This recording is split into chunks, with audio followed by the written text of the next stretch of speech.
건강에 사신 여러분 주의 이름으로 환영합니다. 눈 인사만 합시다. 마스크를 쓰고 계셔서 제가 지금 조폭 회의하러 온 것 같은 생각 듭니다. 예, 그냥 쓰고 계십시오. 예. 역사가 토인비는 역사는 창조적 소수에 의해 움직여진다라고 분석을 했습니다. 그런데 우리나라에서 특별히 많이 강조된 민중학자들은 우리나라 민중항쟁, 60항쟁 이런 걸 보고 역사는 민중에 의해 이루어진다라고 분석하고 있습니다. 그런데 성경의 분석은 다릅니다.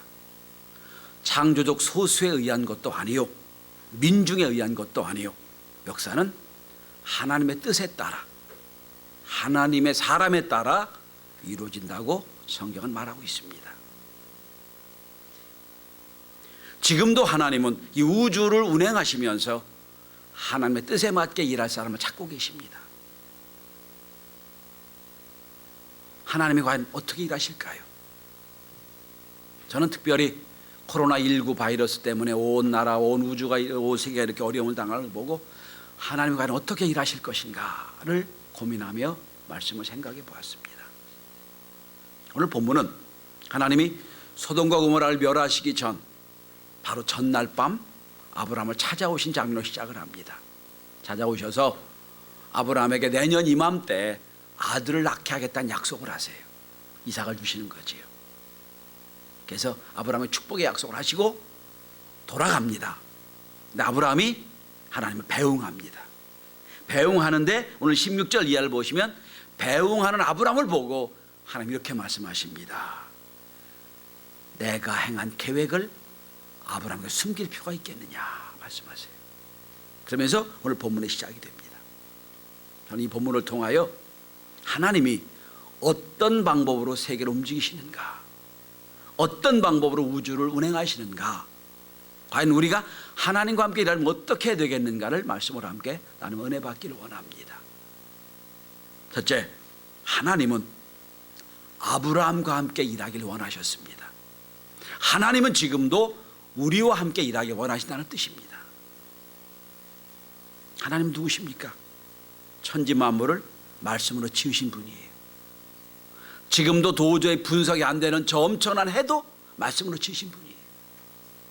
지금도 인간이 과거에 아무리 노력을 했어도 인간이란 신비한 존재를 구명하지 못한 그 인간도 만드신 분이에요.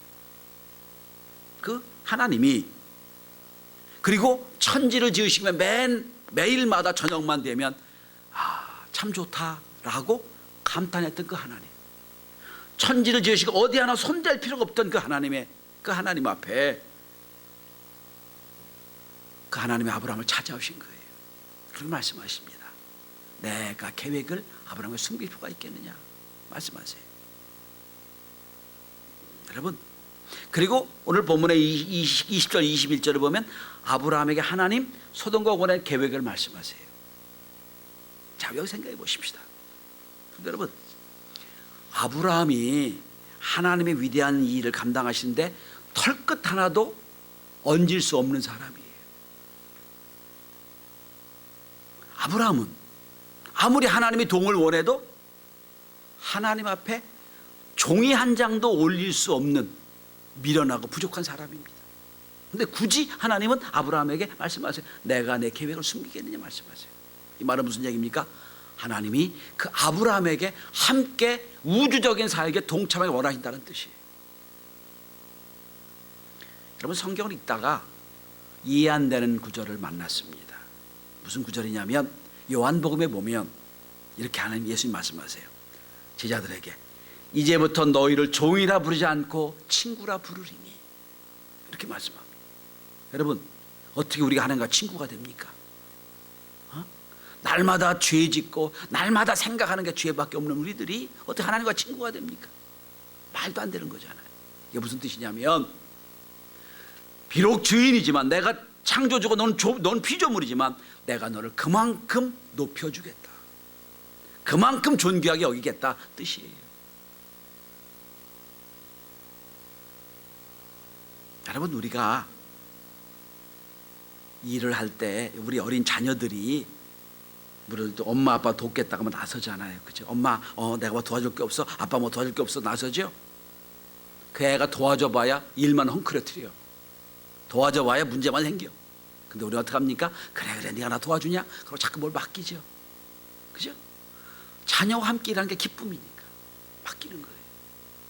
걔가 맡겨가지고 문제만 이기고 막 더 헝클어지고 더 없지만 그 쪼물하게 손 갖고 막 일하고 함께 도와주는 그 마음이 귀특해서 아이에게 맡기는 거예요. 여러분, 우리가 성경을 읽으면서 놓치는 부분이 하나 있어요. 하나님은 우리를 통하여 복음의 역사를 이루는 통로가 되게 하세요. 수단이죠. 동시에 더 중요한 건 복음의 목적이 되게 하신다는 거예요. 이거 잊어버리면 안 돼요.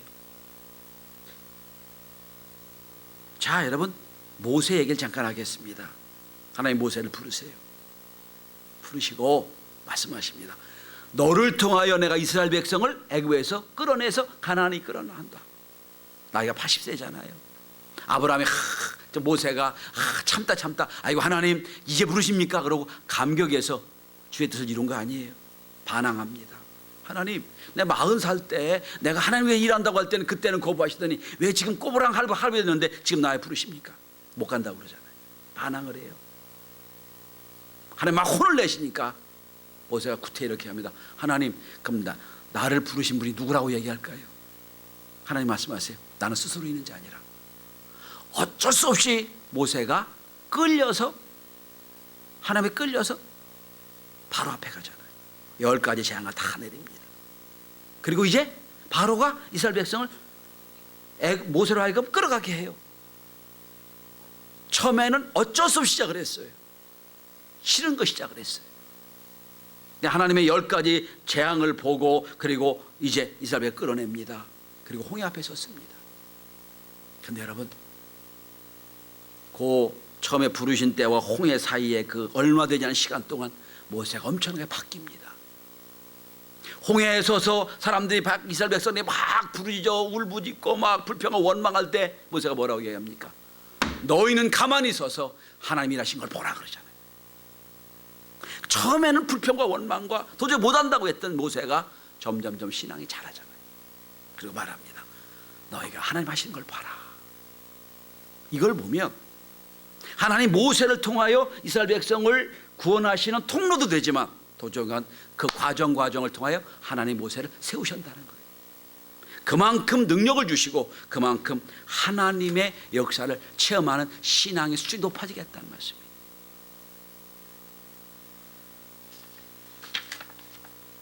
하나님은 우리에게 일만 맡기지 않으세요. 하나님 우리에게 품삯 주고 부른 일꾼처럼 부르지 않으세요. 그 과정을 통하여 우리의 신앙이 충실하게 채워지고 아버지 닮아가고 우리의 신앙이 하나님의 원하는 수준까지 이르길 원하신다는 거예요. 이걸 놓치면 성경에서 우리가 그럼 수단에 불과하잖아 이렇게 되는 거예요. 가만히 성경을 읽어보세요. 하나님 우리를 통해 쓰시는 것 동시에 우리가 그만큼 믿음이 자라기를 원하신다는 거예요. 그래서 마지막은 우리를 친구라 부르신다는 거예요. 여러분, 하나님이 모세가 아니더라도 충분히 그 능력으로 이스라엘 백성을 홍해로 이끌신 분이고요. 가나안으로 이끄실 분이에요. 모세가 굳이 필요한 게 아니에요. 근데 모세를 통하여 그 위대한 일을 감당케 하신다는 거예요. 하나님은 없는 것을 통해 있게 하시는 분이에요. 있는 것도 없게 하시는 분. 그분이 저와 여러분을 통하여 지금 하나님의 위대한 일에 동참케 하신다는 것. 이게 기쁨이 은혜가 되길 바랍니다. 그러므로 주의 일을 하는 자들은 주의 일을 하는 그 자체로 기쁨과 은혜가 있어야 돼요. 아, 하나님 날 지금 쓰고 계시구나. 나와 함께 계시구나. 이 은혜가 있길 바랍니다. 하나님은 지금도 저와 여러분을 통하여 주의 일을 하길 원하십니다. 작은 것, 큰 것 중요한 게 아니야. 작은 거든 큰 거든 우리가 주의 이름으로 함께하는 이게 축복이 은혜입니다. 그러므로 아무것도 안 하고 교회에서 예배만 드리고 구경꾼을 끝나면 이 기쁨과 은혜를 누리지 못해요. 뭔가 하나 내가 하면서 하나님이 나를 쓰고 계시구나. 내 이 과정을 통해 내 믿음이 생기고 이 과정을 통해 하나님의 은혜를 체험하게 되구나. 이런 놀라운 은혜의 경험이 저와 여러분에게 있길 바랍니다. 두 번째, 하나님 일하시는 방법. 하나님은 말씀을 성취하는 것으로 일하십니다. 말씀을 이루는 것이 일하세요. 자, 오늘 본문에 보시기 바랍니다. 여러분, 오늘 본문의 19절을 보시기 바랍니다. 19절 마지막입니다. 이는 다 여호와가 아브라함에게 대하여 말한 일을 이루려 함이니라. 하나님 일하시는 방법은 하나님 먼저 약속을 하세요. 말씀을 주세요. 말씀을 주고 그 말씀을 성취하는 과정을 통해 우리를 일하게 하세요. 하나님 방법이에요. 자, 여러분, 오늘 본문의 주인공 아브라함을 생각해 보십시다. 창세기 12장에 하나님 아브라함 부르시잖아요. 뭐라고 부르셨어요? 내가 너로 큰 민족을 이루게 하겠다. 복의 근원 되겠다 말씀 부르셨잖아요. 자, 부르셨어요. 약속을 받았어요.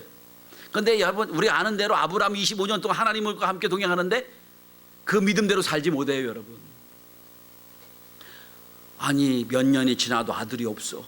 어떡합니까? 그러니까 꼼수를 쓰잖아요. 둘째 부인 얻어가지고 아들을 낳지요. 하나님 인정 안 하세요. 아니, 흉년이 들었어. 하나님이 이 가나안 땅을 주시고 여기 떠나지 말라 했는데 흉년이 들었어요. 어디로 가요? 애굽으로 돌아가요. 가서 고탕 먹잖아요. 가서 창피당하고 오잖아요. 아브라함의 신앙은 여러분 비틀비틀해요. 말씀은 있어요.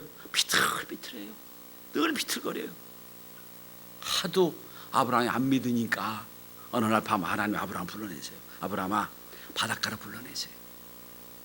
바닷가를 쫙 해서 깊은 밤입니다. 아브라함아, 하늘을 좀 봐라. 공해가 1도 없던 그 시대 하늘을 쳐다보니까 별이 쏟아들 듯 많잖아요. 하나님 말씀하세요. 야, 아브라함아, 별을 보냐? 예, 봅니다. 좀 많지? 많습니다. 내 자손이 그렇게 많게 하겠다. 아브라함아, 지금 어디 밟고 있냐? 예, 바닷가 모래에 있습니다. 모래 셀 수 있냐? 못 세지? 그렇게 많게 할 거예요. 하도 안 믿으니까 눈으로 보여주시는 거예요. 느끼게 하는 거예요. 그리고 믿음을 키워내세요. 처음에는 말씀의 약속을 못 믿었어요. 내 마음대로 했어요. 힘들다고 했고요. 내 방법대로 했어요. 그렇게 25년이 흐릅니다. 마지막 어느 날 하나님 말씀하세요. 아브라함아, 이삭을 나한테 바쳐라. 근데 여러분, 그때는 한 번도 한치도 두려움과 걱정이 없어요. 사흘길을 걸어 이삭을 바치러 가는데 한 번도 후회가 없어요. 한 번도 흔들림이 없어요. 이삭이 묻습니다. 아버지, 장작은 갖고 있는데 하나님께 드릴 재물이 없네요. 더 크겠을 거란 말이에요. 근데 아브라함이 이런 고백을 합니다. 하나님이 준비하시리라. 뭐예요? 25년 동안 하나님과 동행하면서 말씀 붙잡고 살면서 믿음이 강하고 자랐다는 거예요. 이삭을 드리려 할 때 하나님 말씀하십니다. 내가 이제야 내가 나를 믿는 줄 알았다. 이게 모래산 정상이에요, 여러분. 25년을 하나님이 키워내는 거예요. 뭘 붙잡고? 말씀 붙잡고. 여러분, 저와 여러분의 신앙생활 하잖아요. 말씀에 주셨습니다. 그 말씀이 확 믿어지지 않잖아요. 우리도 아브라함처럼 흔들흔들 하잖아요. 그죠? 흔들흔들 거립니다. 근데 저는 믿습니다. 이 과정을 통한 어느 날 저와 여러분의 믿음에 견고히 서서 이제는 내가 너한테 한 말을 믿는구나. 이런 믿음이 생겼구나. 이런 고백을, 이런 인정을 받게 된 날이 있자 믿습니다. 그런 날이 속히 오길 바랍니다. 아브라함이 25년이 걸리니까 믿음이 조상을 한 아브라함도 25년이 걸린 그 길이에요. 좀 흔들린다고, 예배 시간이 좀 좋은다고 혼내지 않으세요. 그죠? 견고히 서는 거. 혹시 여러분 주위에서 믿음이 흔들거리고 말씀이 자꾸 흐려질 때에 여러분 옆에 중보해 주셔야 됩니다. 하나님, 언젠간 저도 말씀에 굳게 서도록 도와주십시오. 하나님, 지금도 말씀을 이루시는 것으로 일하십니다. 하나님 일하시는 방법, 사람을 통해 일하십니다. 우리와 함께 일하기 원하세요. 두 번째, 말씀을 이루는 것을 통해 일하십니다. 그리고 마지막 세 번째입니다. 가장 중요한 게 오늘 본문이에요. 자, 오늘 본문의 20절 21절에 보면 하나님이 일하시는 방법은 하나님의 마음을 갖고 일하기를 원하세요. 하나님의 긍휼하심. 자, 여러분, 좀 이상한 장면이잖아요. 여러분, 하나님이 온 우주 만물의 창조주 주인이신데 그 소돔과 고모라에 무슨 일이 벌어진지 모르시겠어요? 여러분 다 알고 계시지? 근데 이렇게 말씀하세요. 야, 소돔과 고모라의 성이 하도 원한이 많고 부르짐이 많아가지고 내가 과연 그런지 안 그런지 보기를 원한다고 오셨다는 거예요. 여러분. 어떻게 생각하세요? 몰라서 저 산 너머에 있는 동네를 몰라가지고 산 위에 올라가서 보듯이 우리가 가서 봐야 됩니까? 다 알고 계신 분인데. 근데 20절 21절에 보면 하나님 말씀하세요. 아브라함아, 내가 진짜 보러 왔다. 또 진짜로 이게 사실이라도 아브라함이 소돔과 고모라 멸망시키고 구원하는데 단 1도 하나님을 도울 방법이 없어요. 근데 하나님 아브라함에게 맡기시는 거예요. 아브라함 어떻게 하면 좋겠냐 물으시는 거예요. 이게 무슨 뜻입니까? 하나님은 소돔과 고모라 성에 관한 죄를 아시고 아브라함에게 하나님의 마음을 품기 원하신다는 거예요. 무슨 얘기냐? 여러분, 아브라함은 살다 보니, 자기 삶에 살다 보니 조카 롯이 소돔과 고모라에서 그렇게 고생하고 죄 속에 있는 걸 몰랐어요. 지금 나 혼자 살다 보니, 내 삶에 살다 보니 조카가 가서 얼마나 어려움을 당한지 몰랐어요. 고통당한지 몰랐어요. 그러면 소돔과 고모라에서 멸망당하는 거죠. 아브라함이 오시는 거예요. 하나님이 오셔서 아브라함아, 네 조카 롯이 소돔과 고모라에 산대요. 너 얼마나 고생하는 줄 알고 있어? 아이고, 저 몰랐는데요. 나 사느라 바쁘고 몰랐는데요. 가만히 있으면 멸망을 하냐 가. 어떻게 하면 좋겠냐 부르시는 거예요. 소돔과 고모라는 죄악이 가득해서 심판받아야 돼요. 공의의 하나님 심판해야 돼요. 근데 하나님은요, 심판하기 원하지 않으세요. 심판해야 되는 상황인데 심판을 하지를 원하지 않으세요. 오늘 본문 한번 보십시다. 이제 여러분, 아브라함이 그 하나님의 마음을 깨닫고 22절부터 31절까지 하나님과 아브라함 사이에 계속 중보기도가 있어지죠. 아브라함이 부르 하나님, 소돔과 고모라에 50명의 의인이 있으면 어떻게 하시겠습니까? 45명이요, 30명이요, 20명이요, 10명이요. 근데 여러분, 본문을 보세요. 아브라함이 물을 때마다 하나님 뭐라고 말씀하시는지. 26절 용서하리라, 28절 멸하지 아니하리라, 30절 그러하지 아니하리라, 31절 그러하지 아니하리라. 하나님의 마음이 무슨 뜻이에요? 하나님의 마음이 심판하겠다는 거 안 하겠다는 거예요? 하고 싶지 않다는 뜻이죠. 내가 멸망시키지 않겠다. 10명만 있어도 내가 멸망시키지 않겠다. 하나님 말씀이에요. 여러분, 하나님 이 마음을 아셔야 돼요. 우리가 분명히 진노의 하나님, 공의 하나님이에요. 심판 하나님이에요. 그런데 하나님도 택하신 백성을 다 멸하지 원하지 않으세요. 누군가가 은혜의 하나님 쪽으로 중보하기를 원하신다는 거예요. 그걸 아브라함에 맡기시는 거예요. 아브라함아, 네가 내 마음을 아느냐? 이게 긍휼의 마음이에요. 영성가 헨리 나운이 쓴 긍휼이라는 책을 보면 긍휼을 뜻하는 영어 단어가 컴패션입니다. 그런데 컴패션은 함께란 단어와 patience, 고통, 고난이란 단어로 붙인 복합어입니다. 헨리 나운은 말합니다. 여기 patience는 패션, 고통, 고난과 patience 둘 다 라틴어 PT에서 나온 말인데 똑같은 어원을 갖고 있습니다. 고난, 고통이란 뜻입니다. 긍휼이 뭔지 아세요? 그 사람의 마음, 아픈 마음을 내가 품어 안는 거예요. 긍휼이에요. 아브라함아, 난 사느라가 바빠가지고 저 네 조카 롯이 가서 소돔과 고모라에서 죄 짓고 고통당한 걸 모르고 있었지?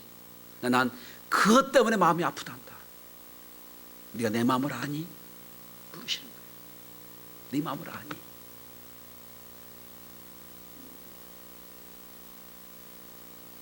긍휼이란 다른 사람이 당한 고난과 고통을 내 것으로 품어 안는 것, 이게 긍휼이에요.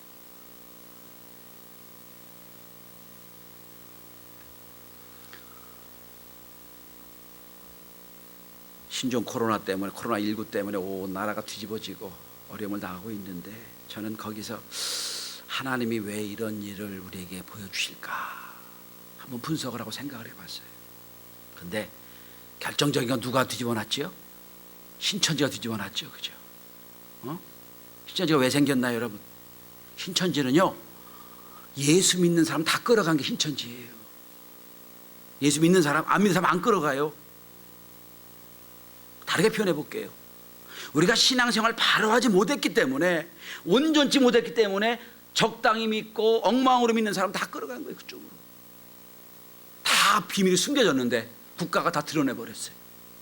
응? 뭐 대구에 총회복에 있고 어디 다 있고 다 우리에게 보여준 것 같아요. 너 뭐 생각하니? 너 뭐 생각해? 믿음으로 그를 세워야 될 교회들이 다 타락해서 저 모양 됐으니 저 엉뚱한 데 간 거 아니에요. 온 나라가 중국이 아니라 이제 한국에 주목하고 있어요. 응? 한국이 주목하고 있어요. 야, 세계 10대 교회가 많은 한국 교회가 왜 저렇게 됐어?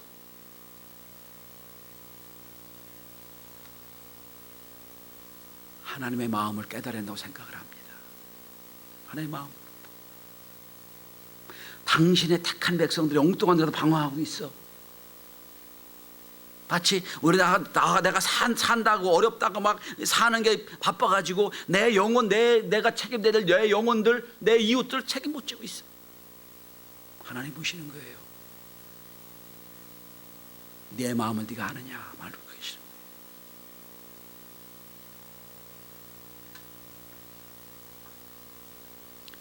E.M. 바운즈라고 하는 기도의 전문가가 계십니다. 이분이 기도에 대한 책을 8권 쓰셨는데 그는 그런 말을 합니다.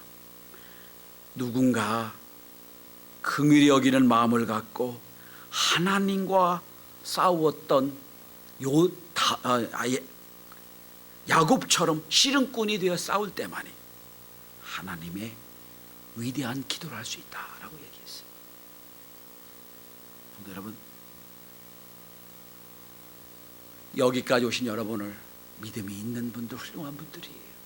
근데 우리가 이렇게 살다 보니 내가 책임질 영혼을 놓치고 있는 게 많아요. 하나님이 그제서야 이 아브라함 그제서야 깨달아요. 아이고 저 조카 롯 소돔에 사는데 10명까지 갔잖아요. 50명에서 생각한 거예요. 야, 아무래도 그래도 죄가 아무리 많아도 그래도 조카네 부부가 있을 거고 딸 둘이 있으니까 10명은 되겠지. 웬걸 딱 3명만 구원받잖아요. 하나님 지금도 우리 마음에 하나님의 마음을 심어주셔서 긍휼한 마음을 가지고 주의를 함께하길 원하십니다. 그 마음이 우리 마음에 있길 바랍니다. 독일 전쟁사에서 우리에겐 별로 좋지 않은 독일 전쟁사지만 독일 전쟁사에 보면 한 위대한 통신병의 죽음에 관한 이야기가 전설처럼 전쟁사에 항상 나와 있습니다. 폭풍과 몰아치는 어느 날 밤 연합군에게 포위된 독일군 이야기입니다.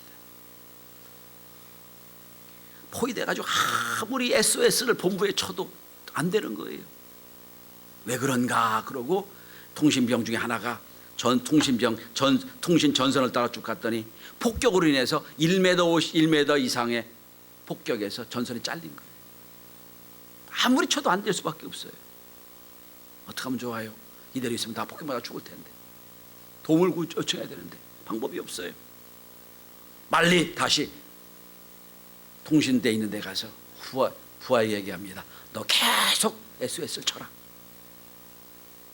내가 구치올 때가 쳐라. 계속 부하는 SOS를 칩니다. 그 통신병이 가서 해결했어요. 그리고 연합군의 폭격에 막아서 이제 군대가 살았습니다. 그 다음 날 비바람이 다 끝나고 가서 어떻게 일이 벌어졌는지 봤더니 끊어진 이 줄과 저 줄의 사이에 옷을 벗은 군인 하나가 누워서 죽었습니다. 뭐죠? 감전돼 죽은 거예요. 일부러 끊어진 선에 두 손을 잡고 감전돼서 선을 연결해 주었다는 거예요. 중보기도 할 때 늘 말하는 실화입니다. 중보가 뭔지 아세요? 긍휼이 뭔지 아세요? 이런 거예요. 내 아픔처럼, 내가 희생하자면 안 되는 것처럼 그럴 때 하나님의 역사가 일어난다는 거예요. 성도 여러분, 지금도 이 시대에 하나님 저와 여러분을 통해 일하기를 원하십니다. 여러분의 말씀을 주셔서 말씀이 이루어지는 걸 통해 일하기를 원하십니다. 그리고 우리의 마음에 하나님의 긍휼을 마음을 주셔서, 여러분 예수님의 일생을 가만히 보세요. 우리 성도들은 너무 잘 알지요. 기적이 일어날 때마다 예수님 앞에 단어가 꼭 한 단어가 나옵니다. 사람을 고치거나 죽은 자를 살리거나 하실 때 꼭 앞에 한 단어가 나오는데 뭔지 아세요? 긍휼히 여기사, 불쌍히 여기사. 이 말이 나오고 기적이 일어납니다. 오병의 기적에도 이 말이 나오고요, 죽은 자를 살릴 때도 이 말이 나와요. 즉 긍휼히 여기는 마음이 있을 때 살아난다는 거예요. 하나님이 여러분의 긍휼히 여기는 마음을 주셔서 그 마음을 갖고 주의 일을 감당하는 저와 여러분이 다 될 수 있기를 바랍니다. 기도합니다.